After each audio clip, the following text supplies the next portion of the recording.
네, 오늘 이 시간 광야를 걷게 하신 이유라는 제목으로 신명기 8장의 말씀을 중심으로 말씀을 드리도록 하겠습니다.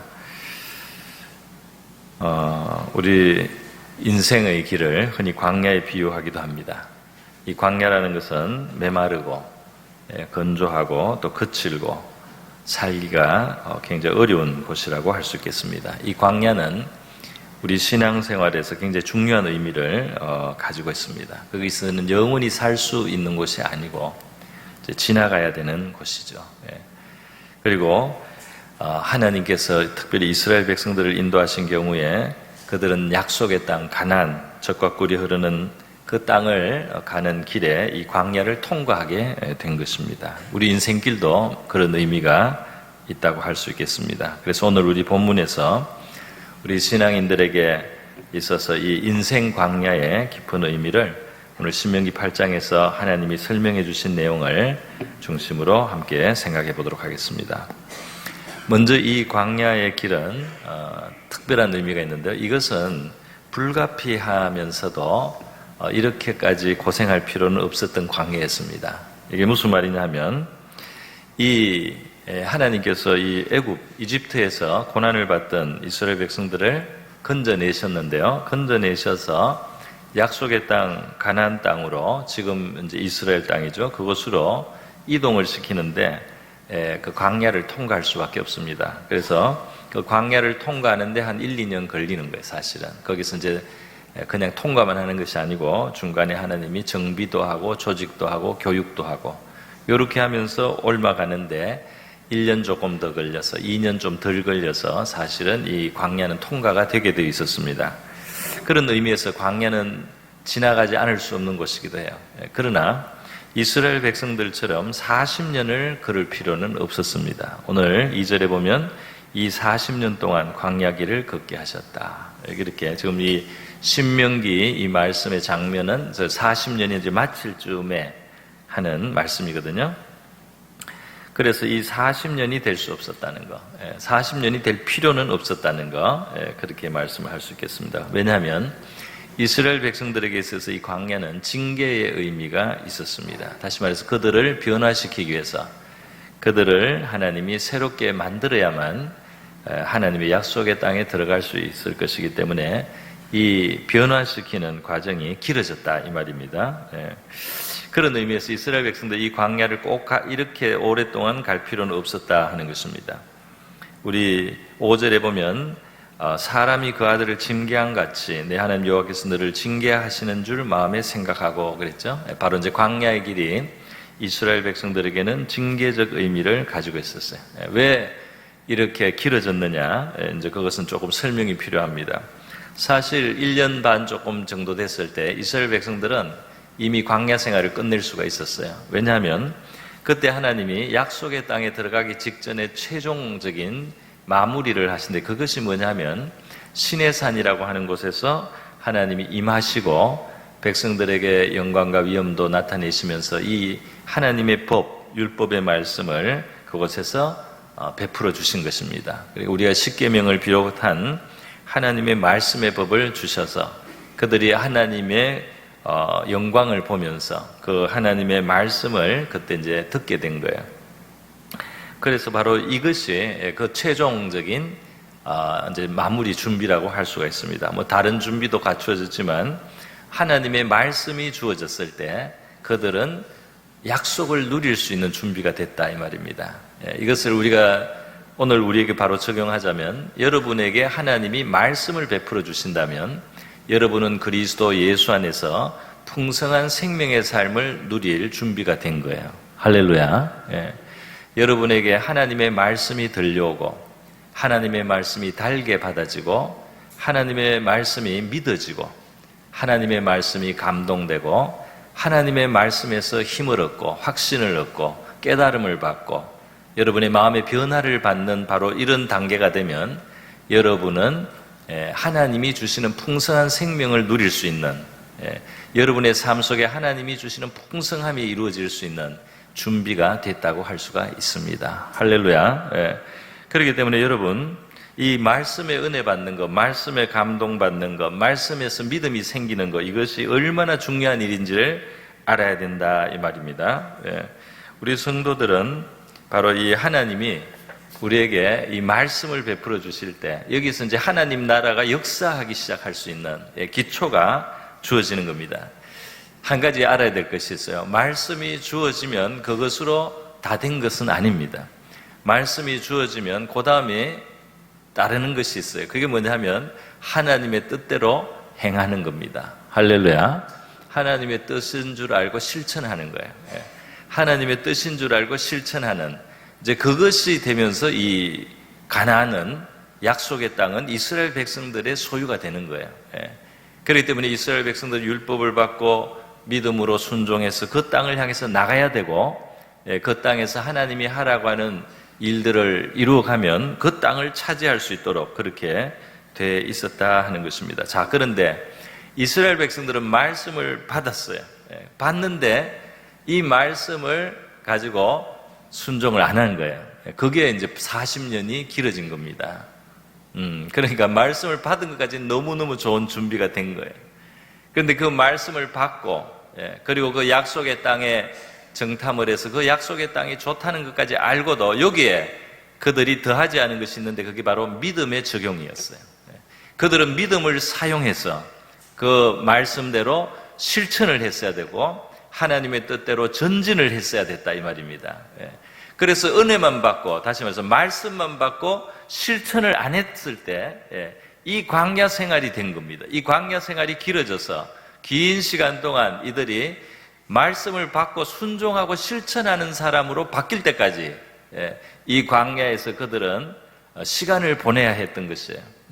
그렇기 때문에 그런 의미에서 바로 징계적인 광야 생활, 길어진 광야 생활이라고 할 수가 있겠습니다. 여러분, 저와 여러분은 하나님의 말씀을 받으면 그것을 작은 일로 여기지 말고 그냥 은혜 받았다, 기뻤다 이것으로 끝내지 말고 그 말씀에 의해서 우리가 가야 할 것, 또 취해야 될 것, 행해야 될 것을 실행하시기를 바랍니다. 그래야지 그 다음 역사가 일어나는 거예요. 말씀을 받고 즐기고 끝나는 사람들이 있어요. 오늘 그 신앙생활 잘못하는 대표적인 유형 중에 그렇습니다. 말씀을 받고 그냥 즐기는 거죠. 아무 변화도 사실 일어나지 않아요. 여러분은 하나님의 말씀을 받고 하나님의 뜻을 행하는 분들이 되시기를 축복합니다. 그래야지 진짜 신앙생활이 되는 거예요. 진짜 신앙생활. 자, 이것이 바로 광야 생활의 지금 첫 번째 징계적 의미라고 하겠습니다. 그런데 여러분, 이 징계라고 하는 것은 말은 별로 우리가 아주 기뻐하는 말은 아니에요. 그러나 가만히 생각해 보면 이 징계는 보통 부모님이 자녀들을 위해서 이제 베푸는 거죠. 그 결국이, 목적이 당장에 보기에는 광야의 그 메마른 길을 40년을 걷게 된다는 건 굉장히 그 괴로운 일이지만 거기에 선한 목적이 있다는 거, 이것이 두 번째로 말씀드리려고 하는 겁니다. 여러분, 하나님은 선하신 분이에요. 하나님은 사랑이 충만하시고 정말 인자하고 자비로우신 하나님이십니다. 인간이 이 하나님을 불신했을 때 불행이 시작된 거예요. 그래서 이 하나님의 선하심을 광야에서도 우리는 계속해서 믿음으로 붙들어야 된다는 사실입니다. 왜냐하면 바로 그 광야 생활 40년 길어진 것은 단순히 이스라엘이 믿음을 사용하지 않고 말씀만 받고 불순종했기 때문에, 그래서 이 광야 생활이 어떤 벌을 내려서 이렇게 고생시키는 것이 그런 방향으로 우리가 이해를 하면 안 돼요. 벌을 받았다, 단순히 그렇게 보면 안 된다는 거예요. 왜냐하면 벌을 받고 끝나는 것이 아니고 하나님은 그 약속의 땅을 얻게 하는 이제 과정이, 하나님이 더 이것을 보강을 하기 위해서 지금 이 징계를 받고 있는 겁니다. 그러니까 다시 말해서 무슨 말이냐면, 하나님이 이스라엘을 종살이 하던 땅에서 건져낸 것도 선하심이고 지금 약속의 땅으로 데려갈 목적을 가지신 것도 선하신 뜻인데, 지금 이 광야의 40년 광야 생활이 길어지면서 그들을 연단하시는 것도 그 약속의 땅에 데려가기 위한 과정으로 필요하기 때문이에요. 그렇기 때문에 하나님의 선하심은 변함이 없다 이 말입니다.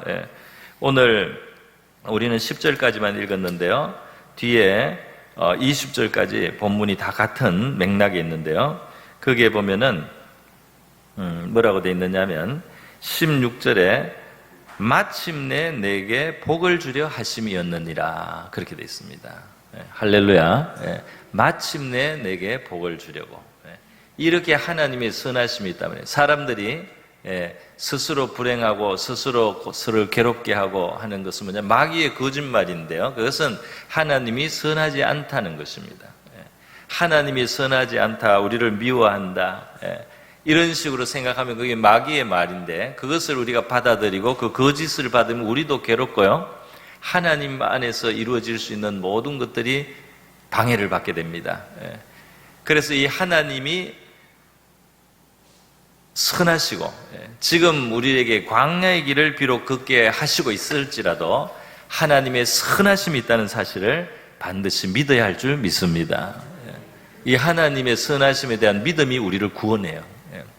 하나님이 우리를 어려운 자리에 두셨어도 거기에서 하나님의 선한 뜻이 있다는 것을 믿을 때 우리에게 신속하게 그 문제들을 극복하고 결국은 좋은 결과가 올 수 있는 최선이 되는 줄 믿습니다. 왜냐하면 그것이 하나님의 진심이기 때문이에요. 하나님의 진심을 우리가 인정해 드려야 우리가 거기에 보조를 맞출 수가 있습니다. 자, 여러분, 하나님이 광야 40년 동안 이스라엘 백성들이 옛세대는 죽고 새세대가 자라서 성장하면서요, 이제 하나님의 뜻을 실행할 수 있는 그러한 체질로 민족이 바뀌는 거예요. 우리 개인에게도 하나님은 우리에게 광야 생활을 통해서 우리의 옛사람이 죽게 하고 우리의 새사람이 성장하게 합니다.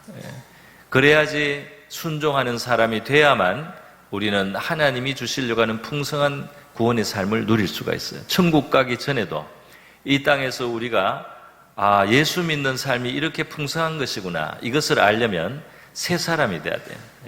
이 새 사람은 마음이 바뀌고 하나님의 뜻에 자기를 순종할 수 있는 사람입니다. 할렐루야.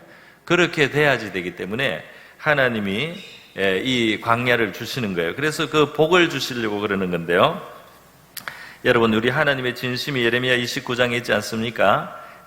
여호와의 말씀이니라, 너희를 향한 나의 생각을 내가 아나니 평안이요 재앙이 아니라 너희에게 미래와 희망을 주는 것이니라. 할렐루야. 놀라운 것은 이스라엘이 망할 때 하신 말씀이에요. 이스라엘이 망할 때 하나님이 이 말씀을 하셨다 이 말입니다. 무슨 말이면 망하게 할 때도 하나님은 너희들에게 진정한 평안을 주기 위해서 역사하고 있는 것이다. 할렐루야. 지금 눈앞에 재앙으로 보냈지만 진짜 평안을 얻게 하기 위해서 너에게 진정한 미래와 희망을 주는 하나님의 본심 속에서 이 일도 허락되고 있는 것이다. 할렐루야.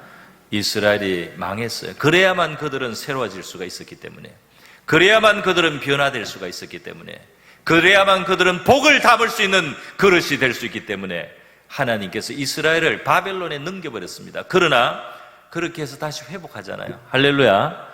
회복한다 이 말입니다. 회복하는 데 목적이 있는 거예요, 하나님은.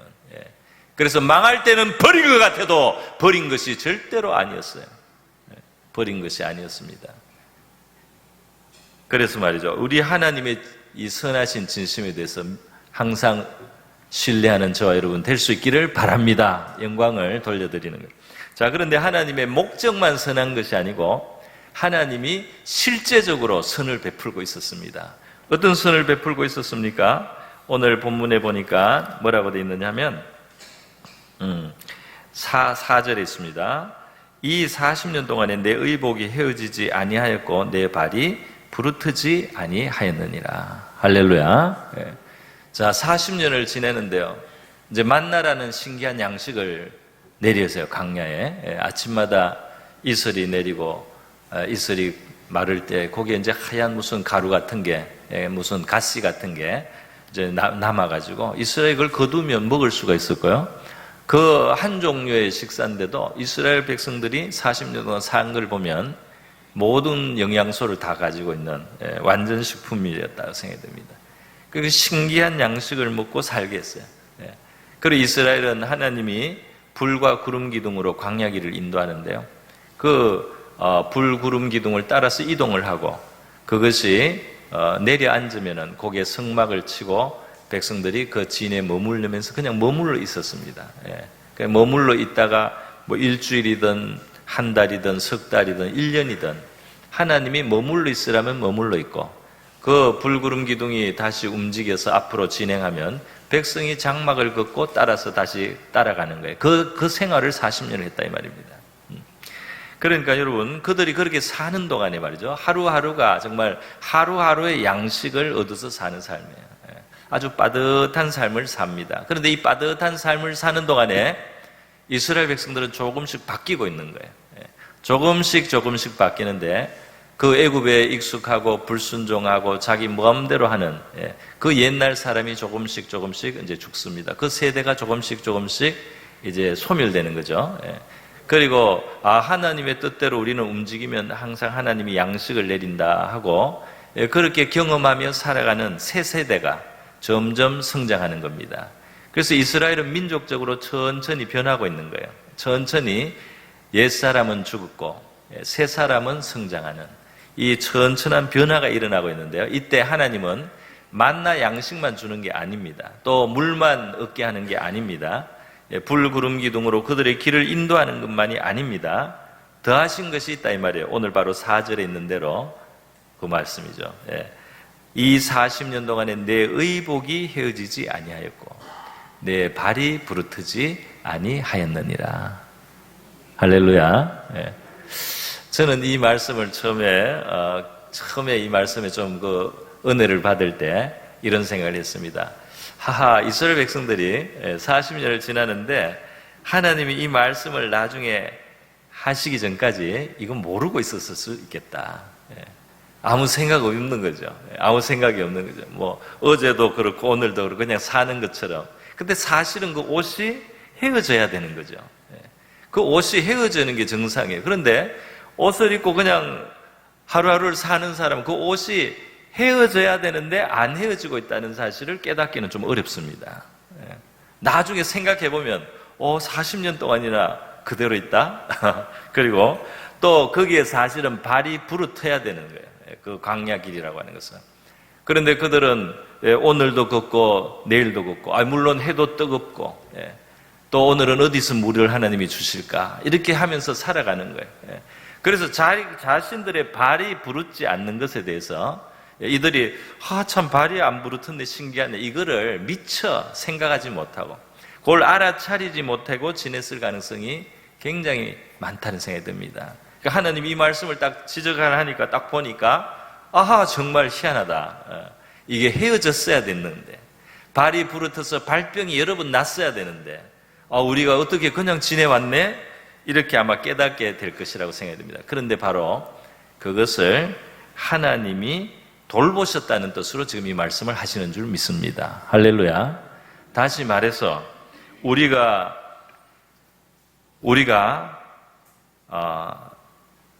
무심히 지나갈 수 있는 일들, 우리가 그냥 무심히 지나가고 있는 일들 속에서 하나님이 우리를 돌보시고 챙겨주시고 있는 일들, 그런 일들이 있기 때문에 우리가 살아가고 있다, 이렇게 말씀하시는 겁니다. 그렇기 때문에 여러분, 이것이 당연한 것이 아닌데 우리에게서는 어느 사이에 그것이 그냥 평범한 것처럼 느껴지는 거예요. 생각해보니까 그동안 너무 건강하게 지나왔다 이 말이에요. 할렐루야. 생각해보니까 그동안 이렇게 살아올 수 있는 여러 가지가 하나님이 허락해 주신 것이 있었고 유지된 것이 있었고 주어진 것들이 있었다 말이야. 더 부작용이 생길 수도 있었고 더 문제가 생길 수 있었고 더 곤란해질 수 있었는데 그렇지 않고 지나올 수 있겠던 하나님의 별로 드러나지 보이지 않는 세밀한 도심이 저와 여러분의 삶 속에 있었으리라고 믿습니다. 저와 여러분에게도 의복이 헤어지지 않게 하시고 우리의 발이 부르지 않게 하신 하나님의 돌보심이 분명히 있었다고 믿습니다. 그런데 여러분, 광야 생활은 그 전체는 좀 고생스러워요. 뜨거운 볕을 쬐야 되죠. 하루하루를 살아가는 삶입니다. 그렇기 때문에 그 삶 자체를 그냥 고생한다고만 생각할 수가 있어요. 하나님이 우리를 단련하시고 연단하시기 위해서 물론 좋은 뜻이긴 하지만은 우리에게 지금 이 어려운 길을 걷게 하신다, 우리는 어려움을 당하고 있다, 이렇게 생각할 수는 있습니다. 그러나 여러분, 그 속에도 하나님은 비록 뜨거운 햇볕 아래 고생을 하게는 하시지만은, 그러나 그들의 의복이 헤어지지 않고 그들의 발이 부르지 않는 데까지 사실은 세밀히 신경을 쓰시고 그들을 돌보신 하나님이시다 말이에요. 바로 이 하나님이 저와 여러분에게도 마찬가지인 줄 믿습니다.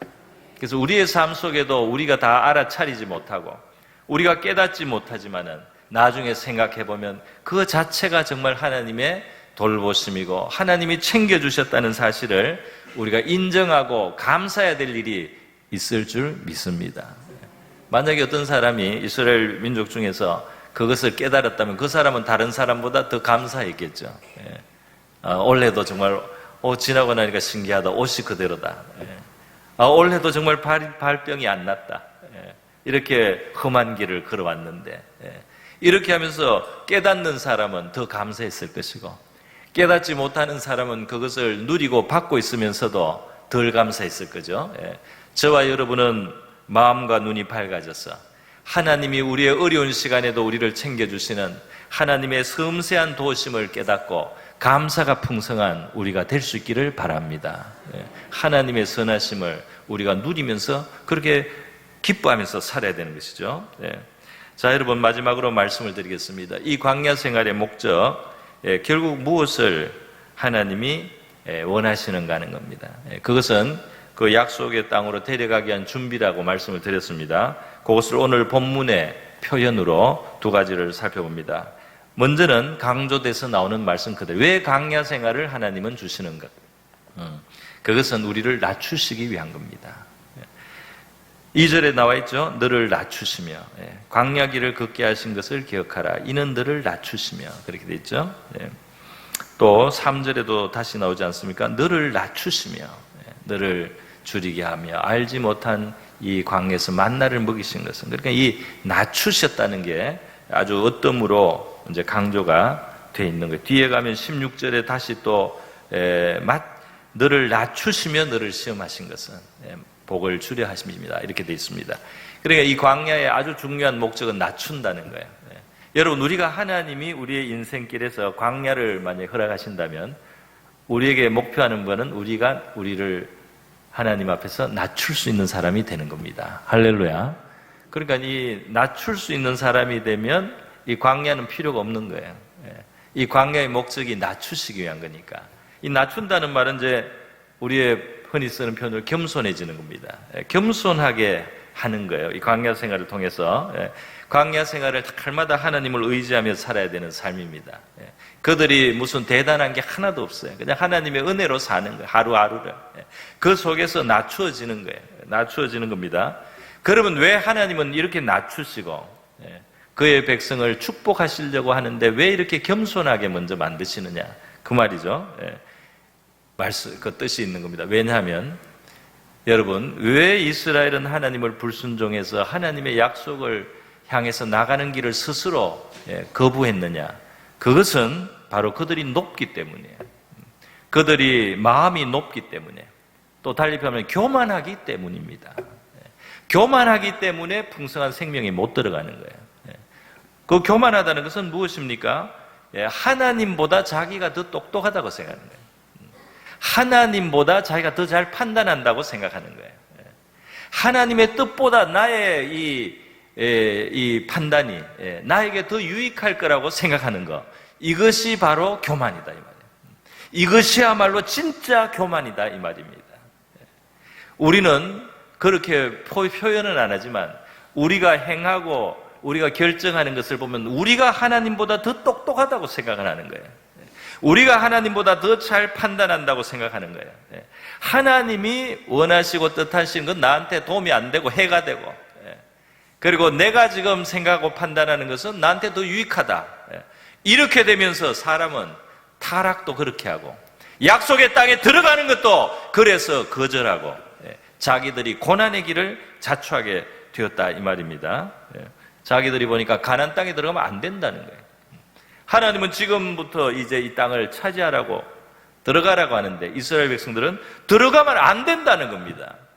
그리고 자기들의 생각이 하나님의 판단보다도 더 옳다고 생각하는 거예요. 그래서 거절하고 지도자들을, 하나님의 지도자는 없애고 자기들이 지도자를 세워서 애굽으로 돌아가겠다. 이렇게 그 가데스 바네아에서 반란을 일으키면서 약속의 땅을 코앞에 두고 돌이킨 것은 이스라엘 백성들 자신이에요. 그 교만이 자기들의 축복의 길을 막은 겁니다. 그렇기 때문에 여러분, 하나님이 축복을 주시기 위해서 낮추시는 거예요. 낮아지고 겸손해서 하나님의 뜻이면 받을 수 있는 사람이 되게 만들으셔야만 한다는 것입니다. 우리 이스라엘의 초대왕인 사울왕이 아주 출발은 좋았지만은 끝이 나빴습니다. 그런데 이 사람이 하나님 앞에 결정적인 불순종을 하는데요. 불순종을 2번 하죠. 성경 사무엘상에 기록이 되어 있습니다. 이 사무엘 선지자를 기다렸다가 제사를 드려야 되는데, 조금 마음이 급하니까, 이 전쟁을 해야 되는데 군대 사기가 떨어지려고 하고 이러니까 자기가 월권을 해서 제사를 그냥 드려버렸어요. 그러니까 자기 판단. 이 사무엘 선지자가 오도록 기다리는 데 순종이에요. 그 위험하고 아슬아슬하게 보이지만 기다리는 게 순종입니다. 그런데 좀 급하게 되니까 휙 나서가지고 해버린 거예요. 그래서 인간적으로 사기를 돋워서 이스라엘 이 블레셋 전쟁에 자기가 역할을 하려고 인간적으로 나선 거예요. 요게 큰 불순종이에요. 그러니까 기다려야 할 때 기다리지 않고 자기 판단대로 그냥 질러버린 겁니다. 요게 교만한 거예요. 요게 교만한 거다 이 말입니다. 그 교만 때문에 하나님의 1차 경고가 왔습니다. 2번째, 아말렉은 하나님을 너무나 멸시한 민족이기 때문에 그 민족을 진멸할 때는 가축까지도 다 죽이라고 그랬어요, 하나님이. 그런데 전쟁을 해서 하나님의 도움으로 승리는 하고 나서 좋은 것을 아까워서 남겨놔서 빼돌렸어요. 빼돌렸다가 나중에 들키니까 이제 변명을 합니다. 뭐 좋은 것은 하나님께 제사도 좀 드리고 이러려고 남겨놨다고. 그러나 중요한 것은 순종했어야 된 거예요. 그런데 자기 판단대로 하는 겁니다. 그러니까 하나님의 말씀이 안 중요해요. 사울왕에게는 하나님의 말씀이 별로 안 중요합니다. 내 판단이 중요한 거예요. 내 생각이 중요한 거예요. 이것이 교만입니다. 이 교만 때문에 그 사람은 왕위를 잃고 왕조를 이룰 수 있었는데 아들이 왕이 못 되는 거예요. 그렇게 하고 자기도 비극적인 종말을 맞이하게 되는 겁니다. 이 교만이 왕의 축복을 잃게 한 거예요. 그러면 여러분, 이 사울왕하고 대조되는 다윗은 어떻습니까? 다윗은 바로 자세가 다른 거예요. 다윗은 마음대로 하지 않는 거예요. 다윗은 왕이 되고 나서도 전쟁을 할 때 하나님께 묻습니다. 어떻게 해야 됩니까? 물어요. 그리고 하나님이 내가 붙일 테니까 전쟁하라. 그러면 전쟁을 합니다. 또 블레셋이 쳐들어왔어요. 이스라엘이 물리쳤지만 또 쳐들어왔어요. 또 다윗이 또 묻습니다. 하나님 어떻게 해야 됩니까? 그랬더니 하나님이 똑같은 상황인데 이번엔 다른 길을 말씀하는 거예요. 이번에는 맞서서 싸우지 말고 뒤에 매복을 하고 신호가 왔을 때 어떻게 하라. 다윗이 그대로 해서 승리를 또 한다 이 말입니다. 다시 말해서 다윗은 계속 하나님께 묻고 하나님의 뜻이 중요하게 여기는 사람이에요. 할렐루야. 그러니까 다윗은 번성하는 거예요. 다윗의 왕조는 대대로 가는 겁니다. 그 영광을 하나님이 크게 했는 거예요. 다시 말해서 여러분, 다윗은 하나님의 뜻을 계속 존중하고 있어요. 하나님의 뜻을 존중하니까 하나님을 묻습니다. 그리고 지시를 따라서 행합니다. 우리 사무엘상에 굉장히 중요한 메시지죠. 뭡니까? 하나님 말씀에 나를 존중히 여기는 자를 내가 존중히 여기고 나를 가볍게 여기는 자, 나를 경멸히 여기는 자, 내가 그를 경멸히 여기리라. 사울왕은 자기가 똑똑하고 자기 판단을 믿어서 하나님의 뜻은 별로 안 중요해요. 내 생각대로 한다 이 말입니다. 내 생각대로. 내 판단대로 그냥 한다 이 말이에요. 내가 왕이니까. 그러다가 날아간 거예요. 모든 것을 잃고 비극으로 끝난 겁니다. 그러나 여러분, 다윗은 어때요? 목동으로 출발했지만은 하나님께 묻고 그 뜻을 존중하고 계속 하나님의 뜻에 맞추려고 하는 거예요. 그랬더니 하나님이 그를 지극히 높이신 줄 믿습니다. 여러분, 존귀하게 되는 방법은 딱 하나가 있어요. 하나님을 존중하시면 됩니다. 하나님을 존중하시면 돼요. 하나님을 가볍게 여기면 반드시 비천해집니다. 그래서 우리의 이 행동, 교회 속에서의 우리의 처신 굉장히 중요해요. 그 속에서 하나님을 존중함이 있느냐, 하나님을 가볍게 여기느냐, 하나님을 가볍게 여기는 처신을 하면 불행이 옵니다, 여러분. 하나님을 존중하는 저와 여러분 될 수 있기를 바랍니다. 예. 그래서 이 자세를 낮췄다 이 말이죠. 자, 그래서요, 이렇게 한 이 다윗은 말이죠, 나중에 엄청나게 하나님 앞에 복을 받아서, 예, 성전을 건축할 아주 선한 뜻을 갖고 또 너무너무 전쟁에서 많이 승리를 했기 때문에 이 성전을 건축하기 위해서 바칠 것이 많아요. 예. 그래서 금은 보화를 아끼지 않고 하나님 앞에 내놓습니다. 그리고 다윗도 드리고 백성들도 드리고 다 이렇게 드렸을 때 다윗이 고백한 말씀이 역대상 29장 11절 이하에 나와요. 뭐라고 하냐면, 여호와여 위대하심과 권능과 영광과 승리와 위엄이 다 주께 속하였으니, 전쟁을 자기가 다 승리했는데 그 모든 것들이, 그 승리까지 다 주님께 속한 겁니다. 할렐루야. 하나님이 하셨다 이 말이에요. 천지에 있는 모든 것이 다 주님의 것입니다. 여호와여 주권도 주께 속하였으니 주는 높으사 만물의 머리이십니다. 부와 귀가 주께로 말미암고. 다윗이 굉장히 부유해졌어요. 굉장히 이 열국에서 존경받는 위치가 됐어요. 그게 다 주님께로부터 왔다 이 말입니다. 내가 잘나서 된 게 아니에요. 주는 만물의 주제가 되시고 손에 권세와 능력이 있고 사람을 크게 하심과 강하게 하심이 주의 손에 있나이다. 할렐루야. 여러분, 사람을 강하게 하고 능하게 하고 크게 하고 이게 하나님의 손에 있다고 믿고 사는 사람과, 내가 좀 이렇게 하고 저렇게 하고 요령을 부리면 내가 크게 되고 강하게 되고 위에 서게 될 거라고 생각하는 사람은 천지 차이인 거예요. 사울은 그렇게 생각하다가 자기 그냥 요령으로 용사를 많이 끌어모으고, 그리고 내가 생각할 때 도움이 되는 길을 가고, 내 라이벌은 죽이고, 이렇게 사울이 함부로 행동하다가 그런 비극적인 결말을 맞게 된 겁니다. 그런데 다윗은 어떻게 합니까? 바로 이 하나님께로부터 모든 것이 온다.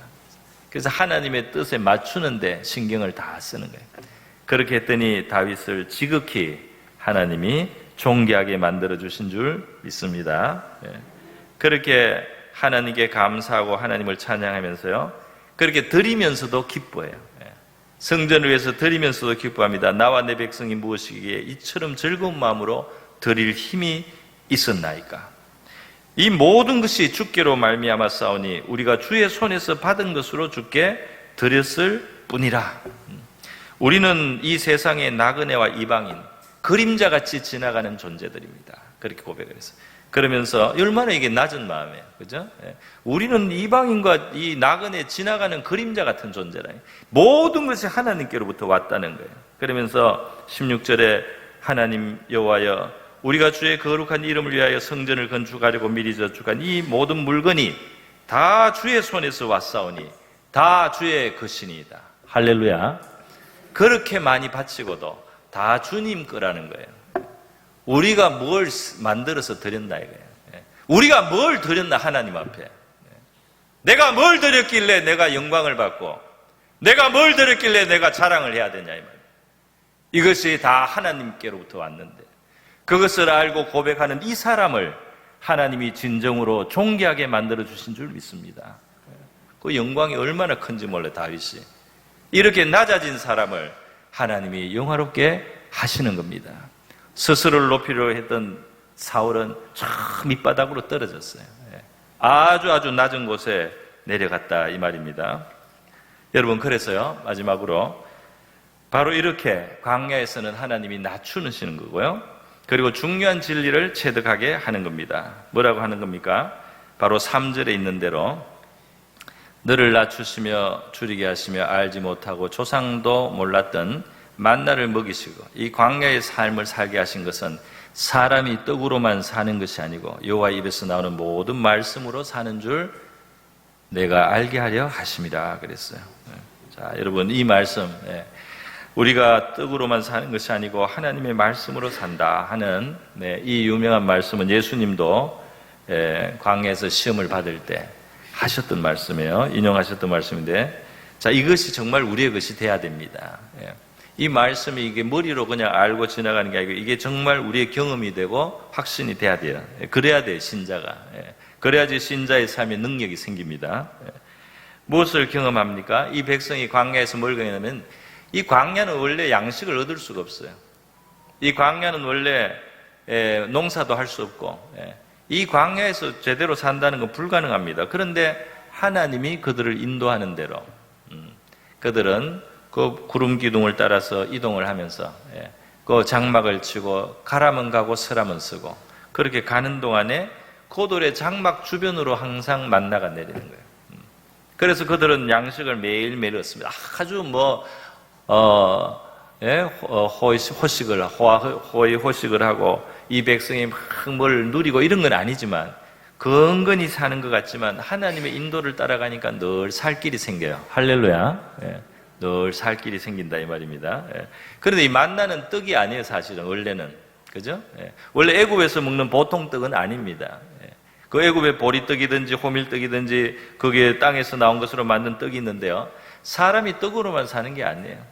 하나님의 입에서 나오는 말씀은 곧 하나님의 뜻인데요. 하나님의 뜻이 이끄는 대로 이 백성이 가면 거기에 먹을 것이 있습니다. 할렐루야.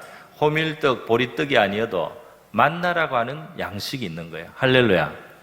그러니까 이 사람은 떡으로만 사는 게 아니에요. 그 떡에 매달려 살 필요도 없어요. 하나님의 뜻을 따라가면 그곳에 양식이 있습니다. 하나님이 준비한 양식이 있다 이 말이에요. 그렇기 때문에 애굽의 일반적인 뜻은 아니지만 하나님의 뜻을 따라가는 그곳에는 떡에 매이지 않고 하나님의 뜻을 따라서 가는 그 삶에도 하나님이 공급하시는 양식이 있어요.